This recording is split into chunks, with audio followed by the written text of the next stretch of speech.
तक अपने माँ के गर्भ में रहे। सामान्य मनुष्य 9 महीना 9 दिन माँ के गर्भ में रहता है और सुखदेव महाराज 12 वर्ष तक अपनी माँ के गर्भ में रहे। और बड़े आश्चर्य की बात है, गर्भ से निकलने के बाद सुखदेव महाराज का कोई संस्कार भी नहीं हुआ था, उपनयन संस्कार भी नहीं हुआ था। वो तत्काल घर को छोड़ करके चले गए।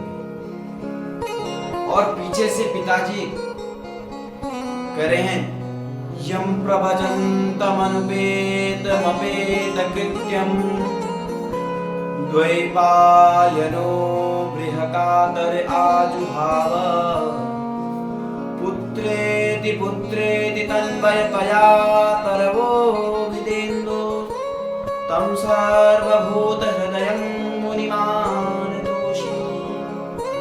और पीछे से सुखदेव महाराज के पिताजी व्यास जी महाराज भी उनके पीछे से जा रहे हैं, कह रहे पुत्र पुत्र करके आवाज लगा रहे हैं।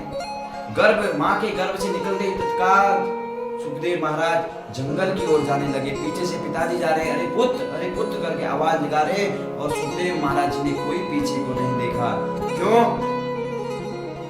12 वर्ष तक सुखदेव महाराज माँ के गर्भ में रहे और गर्भ में रहते ही उनको भगवान नारायण का आशीर्वाद मिला। भगवान नारायण का आशीर्वाद मिला कि तेरे को मेरी माया नहीं स्पर्श करेगी। और सुखदेव महाराज जब जैसे ही भगवान का आशीर्वाद मिलने के बाद वो अपने भजन करने के लिए जंगल में चले गए।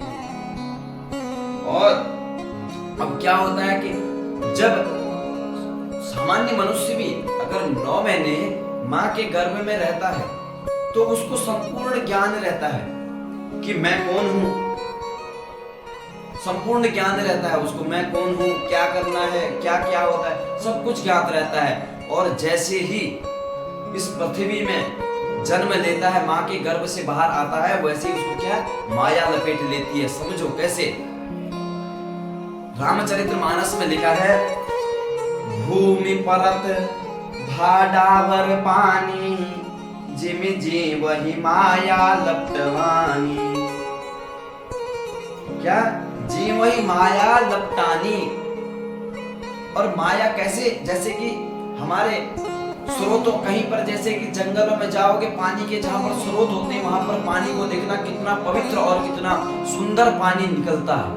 और जैसे ही वो भूमि धरा को स्पर्श करता है वैसे ही वो भी क्या मलिन होने लगता है। और ठीक उसी प्रकार जैसे व्यक्ति माँ के गर्भ से जन्म लेता है, जन्म लेने के बाद उसको क्या माया की जाल में माया अकड़ लेती है अपने जाल में। अब किसी परम साधक ने पूछा कि हे भगवान, माया तो लपट लेती है पर माया से बचने का उपाय क्या है? तो उसको यही कह रहे हैं कि माया को सब कोई भजे पर माधव भजे न कोई, जो कदापि माधव भजे तो माया चेरी हो।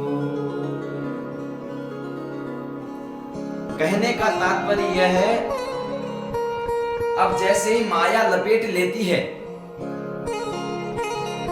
जैसे ही बच्चा जन्म लेता है तो माया लपेट लेती है, तो माया जैसे ही लपेटती है तो माया से कैसे बचा जाए? अब माया लपेट लेगी तो माया के जितने भी लक्षण हैं सब कुछ आ जाएंगे, जो कि अगर चिंतन करने बैठेंगे तो सब कुछ दुर्गुण है। तो माया के क्या क्या दुर्गुण आ जाते हैं? काम भी आ जाता है, क्रोध भी, लोभ भी, मोह भी, ईर्ष्या भी, द्वेष इत्यादि सब अवगुण व्यक्ति के अंदर आ जाते हैं। अब इन सबका जब तक त्याग नहीं होगा तब तक आप माधव का चिंतन नहीं कर सकते। इसलिए माधव का चिंतन करने के लिए सबसे पहले हमको माया को नहीं भजना है। जो व्यक्ति माया को भजता है ना, उसको कभी भी माधव का भजन प्राप्त नहीं हो सकता है। और जो माधव का भजन करेगा ना, उसको माया उसके पीछे भागती है। इसलिए कह रहे हैं कि जो कदापि माधव भजे तो माया चेरी हो। और जो साधक भगवान नारायण का चिंतन करता है उसको आप प्रत्यक्ष भी देखते हैं उसको संसार की ऐसी कोई वस्तु नहीं जिसका वो भोग करना चाहता हो। माया का इतना कोई सामर्थ्य नहीं जो उसकी इच्छा हो उसको प्राप्त नहीं होता हो। सब कुछ प्राप्त होता हो जो भगवान का चिंतन करता हो, जो भगवान का परम साधक होता होगा, सब कुछ प्राप्त होता है। जैसे जैसे आपका भजन भगवान के प्रति बढ़ेगा वैसे वैसे संसार माया आपके पीछे भागते आती है, भागते आती है, भागते आती है। तो इस संसार में व्यक्ति क्या माया के पीछे भागता है और माया के पीछे भाग भाग करके फिर क्या कहता है, कहीं कहीं पर्चे दिखाता है, कहीं कुछ दिखाता है, कहीं कुछ दिखाता है। तो इसलिए अगर तुमको भी ये पर्चे दिखाने से बचना है तो क्या पर्चे दिखाने से बचना है तो माधव का चिंतन पकड़ो, भगवान नारायण का चिंतन करो, फिर आपको ऐसे पर्चों की कोई सामर्थ्य नहीं और ऐसे कोई कभी भी जीवन में पर्चों की ऐसा कोई आवश्यकता नहीं पड़ेगी आपको जो आपको पर्चे दिखाने जाना पड़े। अगर आप माधव का चिंतन करते हैं तो उस पर समर्पित हो जाइए, भगवान पर अपना अहमत्व त्याग करके भगवान को सब कुछ अपना समर्पित कर दीजिए। भगवान को जब आप अपना सब कुछ समर्पित कर देंगे तो आपको इस संसार की कोई ऐसी वस्तु नहीं, ऐसी कोई चीज नहीं जो आपको अपने माया जाल में फंसा सके। पर दिखावे के लिए भगवान को समर्पित नहीं करना है, हृदय से भगवान नारायण को, गोविंद को समर्पित करना है और उनका भजन करना है जितना हो सके।